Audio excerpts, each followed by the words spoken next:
안녕하세요. 잠들지 못하는 이 밤, 당신을 위해서 책 읽어주는 남자, 저는 아크입니다. 오늘은 송영석 박사님의 나라는 이상한 나라 읽어드릴 예정이고요.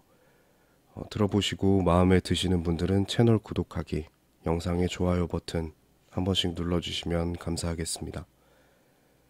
바라는 점이나 혹은 하고 싶은 말씀이 있으신 분들은 영상 아래에 댓글로 자유롭게 참여하시면 되겠습니다.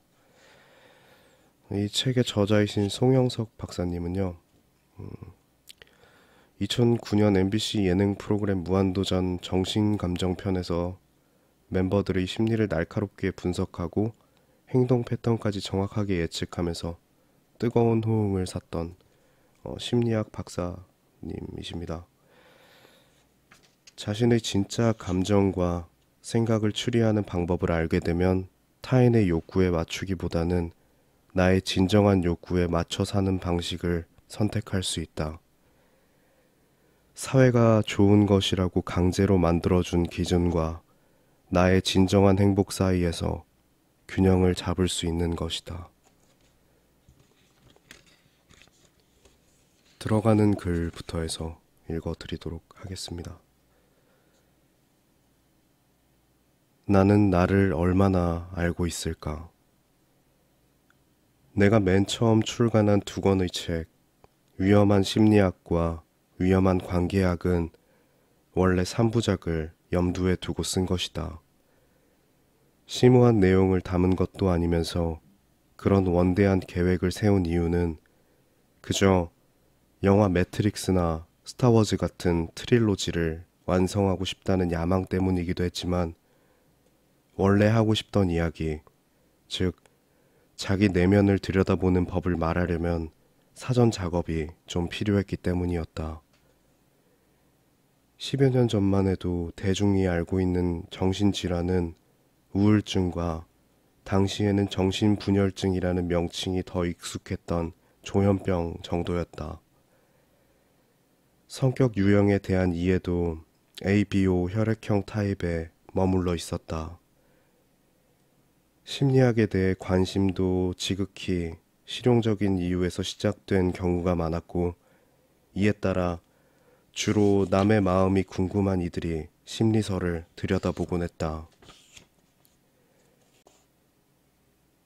상황이 이렇다 보니 처음부터 자기 마음을 그려보는 책을 쓰는 건 시기상조다 싶었고, 먼저 사람들이 관심 갖는 주제를 선택하기로 했다. 그래서 사람을 분류하고 파악하는 방법을 먼저 소개한 다음 여러 성격과 정신 상태가 어떻게 만들어지고 관계가 이루어지는지 설명하고 끝으로 자신의 마음을 보는 법을 이야기하는 것으로 계획을 세웠다. 그러나 자기를 들여다보는 방식은 지극히 주관적인 영역이다 보니 종교나 기존 심리 이론조차도 비유나 은유를 사용하는 경우가 많아서 글로 쓰는 것이 매우 부담스러웠다. 차일피일 시간을 보내다가 도저히 미룰 수 없는 때가 되어서야 쓰기를 결심했다. 그런 만큼 그동안 썼던 책 중에 스트레스를 가장 많이 받았다.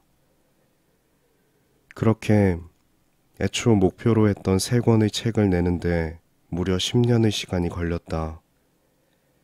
다행인 것은 10년의 세월만큼 많은 사람들을 만나 다양한 경험치가 쌓였다는 사실이다. 이 시간이 없었더라면 이 책을 쓰기가 쉽지 않았을 것이다. 자기에 대해 알아야 하는 이유. 인간의 감각기관은 전적으로 외부를 판단하고 상황에 대처하기 위해 진화된 것이다. 안타깝게도 우리는 스스로를 관찰할 수 있는 기관이나 머릿속에서 일어나는 현상을 가늠할 수 있는 기관을 가지고 있지 않다. 따라서 마음을 추정한다는 것은 앞을 못 보는 사람이 빛을 상상하는 것과 다르지 않다. 자신이 경험적으로 알고 있는 무언가와 비교해가며 이해해야 하는 것이다. 다중지능 이론에서는 자기 내면을 관찰하고 파악하는 것을 내적 성찰 능력이라는 지능의 일종으로 본다. 이 지능이 좋을수록 마음의 형태나 형성 과정을 시각 정보나 은유적인 이야기로 이해하는 것이 쉬워 마음을 눈앞에 놓여 있는 물건처럼 현실적으로 느낀다. 이들에게 마음은 나의 것이 아니라 나의 통제를 쉽게 벗어나는 다른 존재다. 그러니 이들은 항상 자신의 진정한 정신 상태를 의식하며 살 수밖에 없다. 이들에게는 자기 내면에 전혀 관심 없는 사람들의 삶이 마치 브레이크 없는 차를 모는 것 같이 불안하게 느껴지기도 한다. 자기 내면에 관심 없는 사람들은 자기 마음이 보이지 않는 만큼 삶의 엑셀레이터를 더욱 세차게 밟곤 하는데, 나중에 이야기하겠지만 아이러니하게도 이러한 둔감함이 오히려 그들의 강점이 되기도 한다. 그렇다면 왜 굳이 내 마음을 알아야 하는 걸까? 자기 내면을 열심히 들여다봐서 어디다 쓰려고?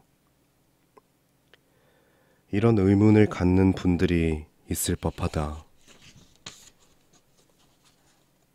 자신에 대해 탐색하다 보면 내 능력이나 성향이 어떠한지, 내가 집착하거나 싫어하는 것이 무엇에서 비롯된 것인지 점점 이해하게 된다. 이는 직업, 결혼, 양육 방식 등 인생의 중요한 결정을 내리는데 참고가 되는 것은 물론 수많은 일상의 갈등이나 고민에 대처하는 데도 도움이 된다. 사실 사회에서 발생하는 갈등의 대부분이 내가 어떤 사람인지 모르기 때문에 벌어지곤 한다. 자신을 모르고 사람을 상대하는 것은 자기 패를 보지 않고 도박을 하는 것과 같아서 기대와 다른 결과를 낳기 쉬운 것이다. 나에 대한 이해는 세속적인 성공을 위해서라도 꼭 필요하다. 자신의 능력과 장점, 단점을 정확히 알아야 그에 맞는 커리어를 만들어 갈 수 있는 법이니까. 한 발 더 나아가 자신의 진짜 감정과 생각을 추리하는 방법을 알게 되면 타인의 욕구에 맞추기보다는 자신의 진정한 욕구에 맞춰 사는 방식을 선택할 수 있다. 마음을 알아가는 것 자체가 자기 정체성을 재확인하고 인생의 의미를 찾는 과정이라고 볼 수 있다. 사회가 좋은 것이라고 강제로 만들어준 기준과 자신의 진정한 취향 및 행복 사이에서 균형을 잡을 수 있도록 도와주는 것이다. 살다가 문득 삶의 의미를 찾지 못하고 슬럼프에 빠진 사람이 회복한 이야기를 들어보라. 다시 일어난 사람들은 하나같이 자신을 되돌아보는 경험을 했다고 말한다. 물론 눈에 보이지 않는 마음이란 존재를 유심히 들여다보는 가장 큰 이유 중 하나는 지적인 호기심이다. 저 사람은 타고난 본성이 부모의 어떤 양육 방식과 만났기에 그런 성격으로 성장한 것일까? 사람들과의 관계에서 생기는 감정과 생각들은 우리를 어떠한 상태로 만들어가나? 우리의 뇌는 어떻게 작동하는 걸까? 정말 기계처럼 조직된 것일까? 꿈에서 나오는 이 다채로운 세계는 도대체 무엇일까? 그에 대해 알아보고 상상하고 추리하는 것만으로도 그저 즐겁지 않은가? 그것만으로도 충분하다.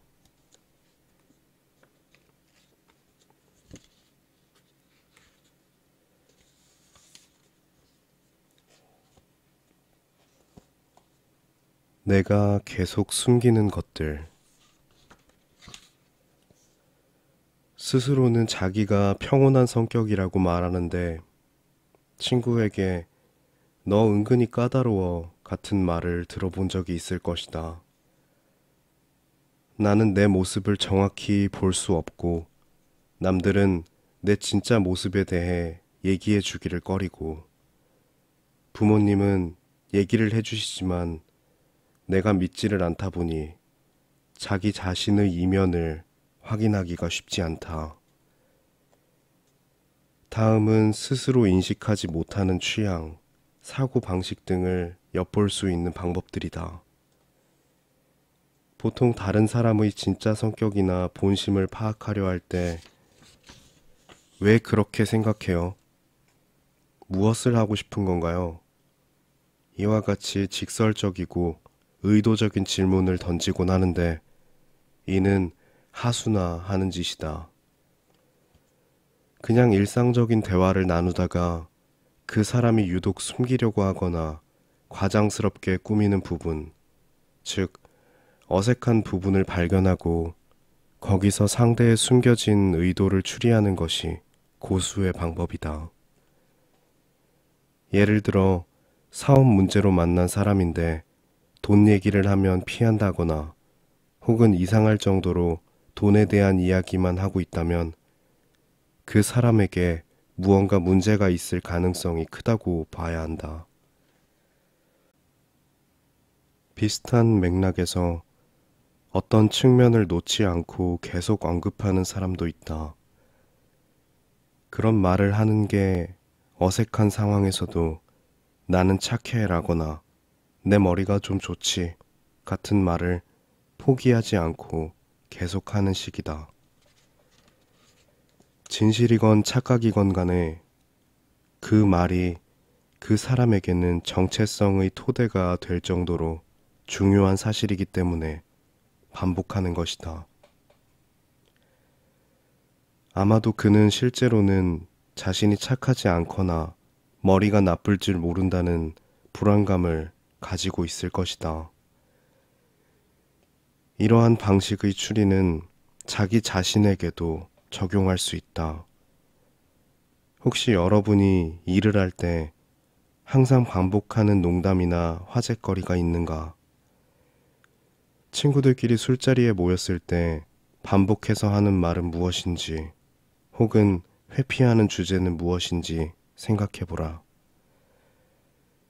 영업을 하는 사람이 진심으로 진짜라는 말을 반복하면 신뢰가 잘 가지 않게 마련이다.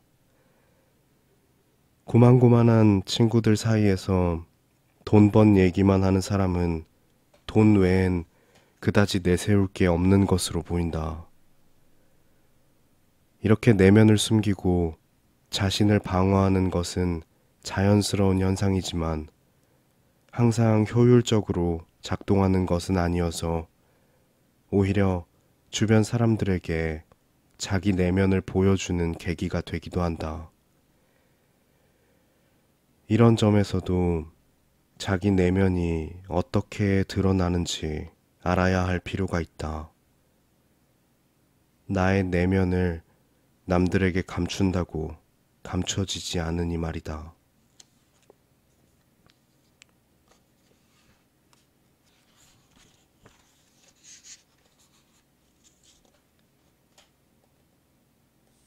내 방어하는 모습 이해하기. 내면에 대한 방어는 주로 대인관계에서 관찰되기 쉽다. 사람들은 타인이 나에게 이로울지 해를 끼칠지를 항상 가늠하고 또한 남들이 나를 쉽게 간파하지 못하도록 스스로를 꽁꽁 숨긴다.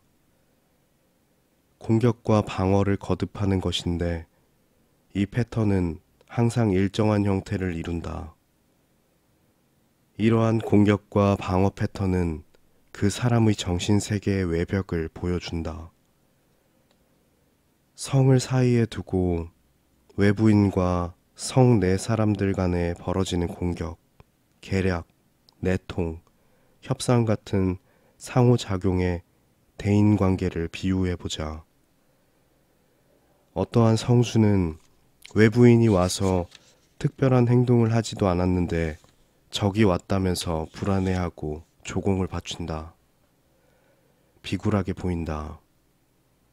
어떤 성주는 반대로 누가 접근하건 간에 적으로 간주하고 활을 쏘아댄다. 공격적이고 폐쇄적으로 보인다. 어떤 성주는 마치 환대하는 것 같지만 중간에 함정을 파놓고 사실상 교류를 거부한다. 야비해 보인다. 가장 살기 좋은 성은 상거래나 지식의 교류가 활발하고 치안이 좋으며 전쟁 시에 단합하여 적을 물리치는 곳일 것이다. 평소의 태도도 은유적으로 이해할 수 있다.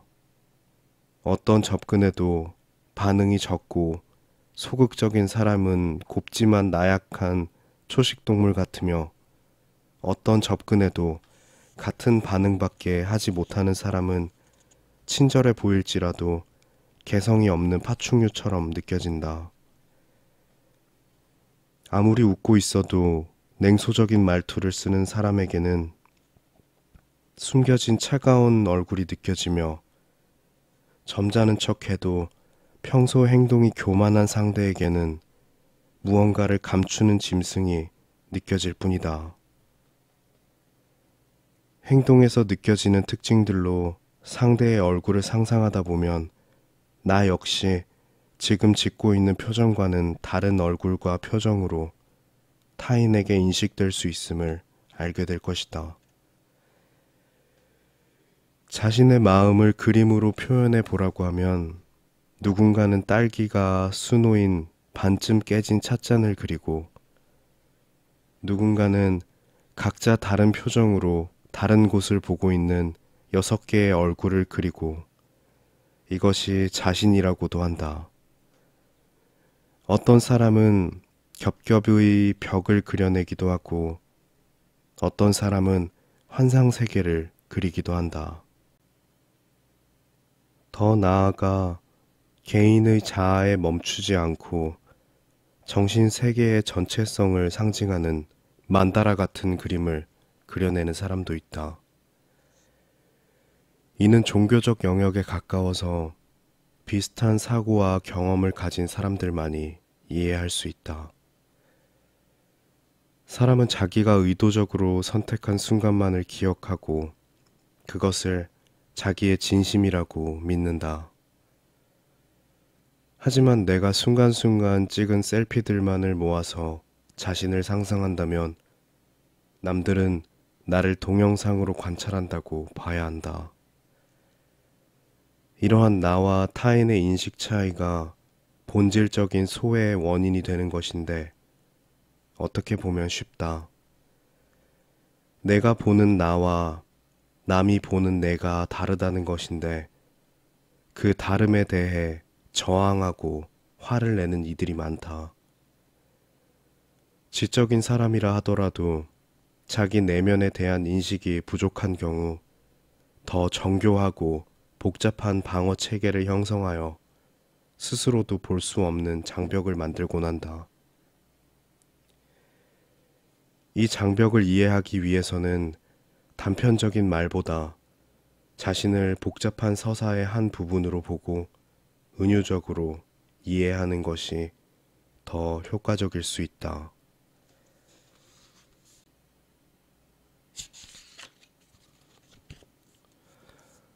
네, 오늘 준비한 내용은 여기까지입니다.